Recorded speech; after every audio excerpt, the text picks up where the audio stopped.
সম্মানিত ভিউয়ার্স, আসসালামু আলাইকুম। আমি মোহাম্মদ ইনজামুলক টিপু। আজকে আবার চলে এসেছে জুবাগ্রোর পক্ষ থেকে আপনাদের সামনে আমার যে ধারাবাহিক দেশি মুরগির এপিসোড চলে তাই ধারাবাহিকতায় আজকে আমার এই মুরগির বাচ্চার বয়স হচ্ছে 40 দিন, মানে 1 মাস 10 দিন। আমি এই মুরগির বাচ্চাগুলো আজকে ওজন দিব, ওজন দিয়ে দেখব কত হচ্ছে এবং এটার গ্রোথ পারফরমেন্সের কী অবস্থা, এবং তারপরে আমি আরও বিভিন্ন বিষয় নিয়ে আলোচনা করবো। মুরগিগুলো আমার একটু অসুস্থ, সেই বিষয় নিয়েও কথা বলবো আপনাদের আমি। তো চলুন যাই, দেখা যাক। আপনারা দেখতে পাচ্ছেন যে এখন দাঁড়িয়ে আছে 0-0। আপনারা দেখতে পাচ্ছেন 0-0। আমি মুরগির বাচ্চাটাকে এখানে রাখবো। দেখেন 400,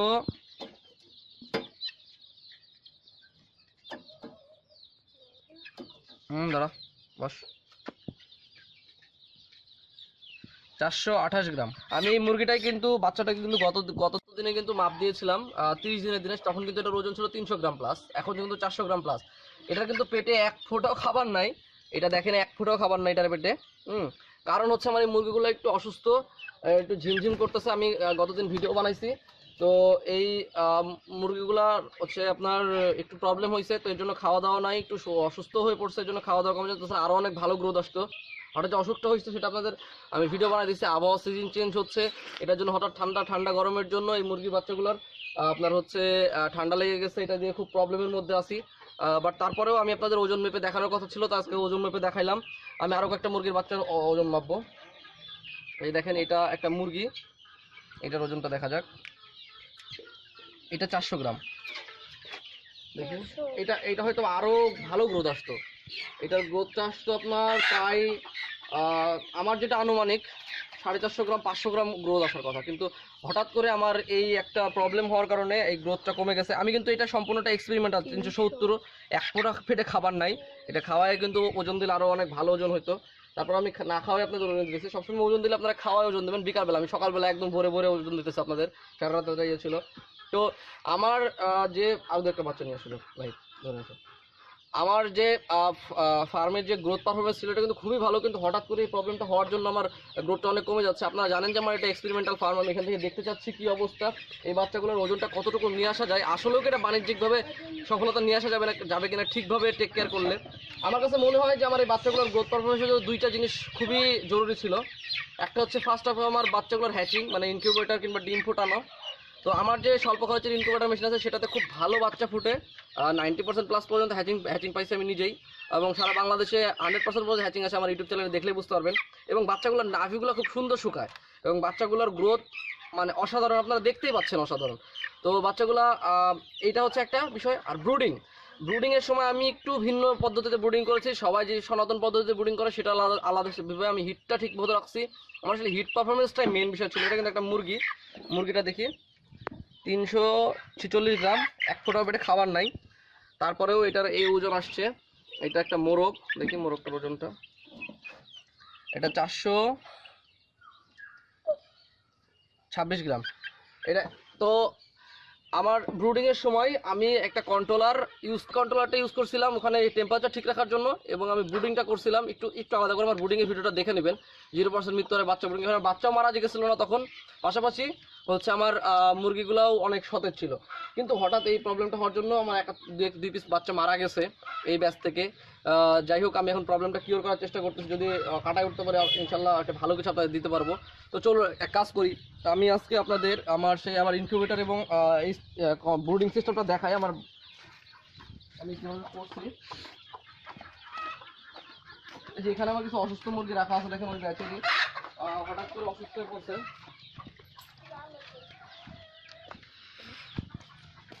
আমি আজকে আপনাদের মাপ দিতাম না, কিন্তু আপনাদের আসলে দেখানোর উদ্দেশ্যে, যেহেতু আমি কথা দিচ্ছি দেখাবো, সেটার জন্য আপনাদের দেখাচ্ছি। এই যে এটাই সেই ইনকিউবেটর। এই যে দেখতে পাচ্ছেন আমি ইনকিউবেটরটা খুলছি।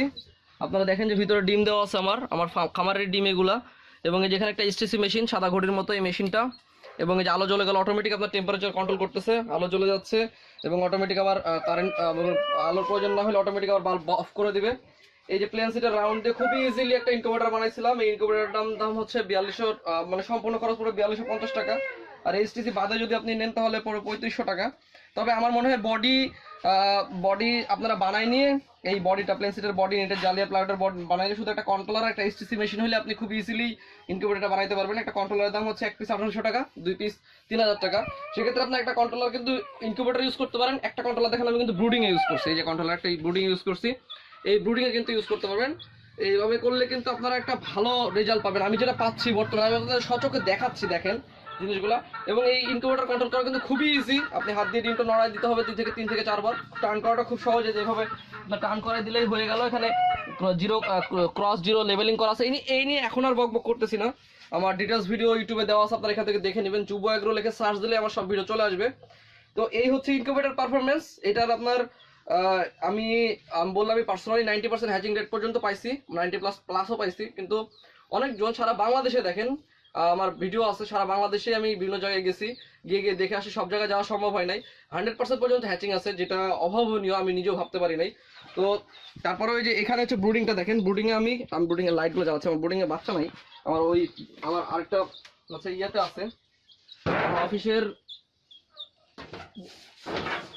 অফিসের ব্রুডিংয়ে এবং মেশিন ওখানে বাচ্চা আছে। তো ওইটা আপনাদের দেখাবো ইনশাল্লাহ।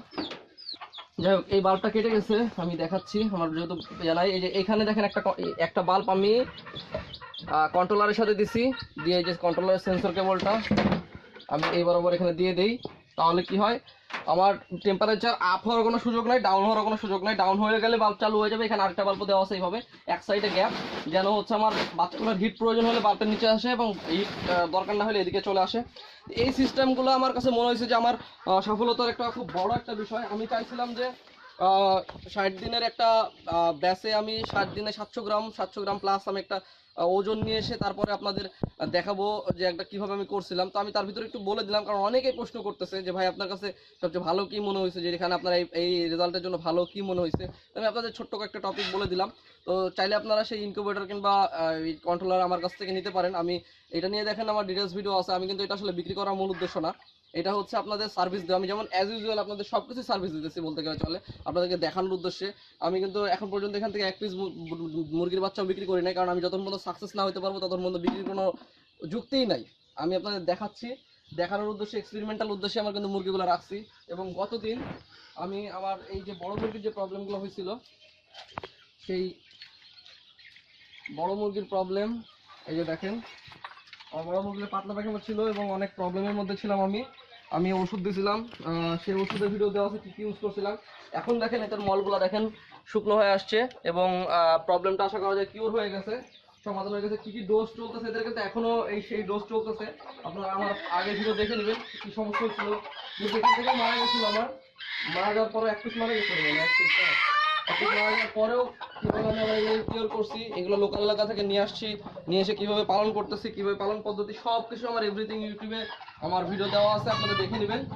তো চলুন এক কাজ করি, আমার অফিসে যেখানে আমার বাচ্চা বর্তমানে ব্রুডিং চলতেছে সেই ব্রুডিং ক্যাপাসিটি দেখাই। এবং আমি কিন্তু প্রত্যেকটা পার্টিশন করতেছি। আমি কিন্তু হচ্ছে ওইভাবে যে করবো তা না, আমি এখান থেকে এক ব্যাচ করে বাচ্চা বের হবে, এক ব্যাচ করে পার্ট বাই পার্ট এখান থেকে ব্রুডিং হবে, এখান থেকে ব্রুডিং হয়ে 7 দিন 1 সপ্তাহ করে বের হয়ে একবারে বড় আকারে চলে যাবে, এখান থেকে আমি বিক্রি করে দেবো। এই সিস্টেমে আমি আগাচ্ছি। তো চলুন আমি আমার অফিসে যাই। তো এই যে দেখতে পাচ্ছেন আমার ব্রুডিং সিস্টেম, আমি যে ব্রুডিং করছি দেখেন, এক সাইডে বাচ্চা, এখানে খাবার দেওয়া আছে, পানির পাত্রে যে কন্ট্রোলার রাখা আছে দেখতে পাচ্ছেন, আমার কন্ট্রোলার দিয়ে কন্ট্রোলার শেষ করা হচ্ছে। এই যে অবস্থা, বাচ্চাগুলো এখানে ব্রুডিং আছে, অনেক চঞ্চল বাচ্চা। এই পাশে আছেন দেখেন যে আমার ইনকিউবেটর মেশিন, এই যে ইনকিউবেটর মেশিন, এখানে আপনার হচ্ছে যে আর্দ্রতার জন্য পানিটা তলে হয়ে গেছে। এই যে দেখছেন হিউমিডিফায়ার দেওয়া আছে ভিতরে একটা। আমার যে বাচ্চা হ্যাচিং হচ্ছে আজকে, এই যে দেখেন এই বাচ্চাগুলা, তো এর জন্য এখন আর্দ্রতা 80-র উপরে তুলে দেওয়া আছে। আমি এটা আর্দ্রতা করতেছি। এই যে ইনকিউবেটর সবগুলো ডিম দেখেন কমাই দিচ্ছে বাচ্চা, দেখতে পাচ্ছেন, এই যে দেখেন সবগুলো ডিম কমাই দিচ্ছে। এটা কিন্তু আমি পার্সোনালি 100% হ্যাচিং পাই এটা থেকে কিন্তু। তাছাড়া কিন্তু এই যে দেখেন বাচ্চা এখানে বের হচ্ছে। তো যাই হোক, আপনারা যারা এই স্বল্প খরচের ইনকিউবেটর নিতে চাচ্ছিলেন কিংবা যারা জানতে চাচ্ছিলেন, হয়তো এই ভিডিওর মধ্যে চলে আসলো কথাগুলো। কারণ হচ্ছে এই মেশিনের মাধ্যমে কিন্তু আমি মূলত মেইন সিস্টেমটা মানে রানিং করি এবং এই কন্ট্রোলার দিয়েই কিন্তু আমি সব কিছু করি। আমি সবাইকেই বলি যে আপনারা বডিটা বানিয়ে নেবেন, বডিটা বানিয়ে নিয়ে শুধু কন্ট্রোলার আর এইচটিসি মেশিন দিয়েই আপনারা মেশিন ইজিলি তৈরি করতে পারবেন। তো ইনকিউবেটর যদি প্রয়োজন পড়ে অবশ্যই আমার সাথে যোগাযোগ করবেন। তো আজকে এই পর্যন্তই, পরবর্তীতে আবার কোনো ডিটেলস ভিডিও নিয়ে চলে আসবো। তো সে পর্যন্ত ভালো থাকবেন, ধন্যবাদ, আসসালামু আলাইকুম।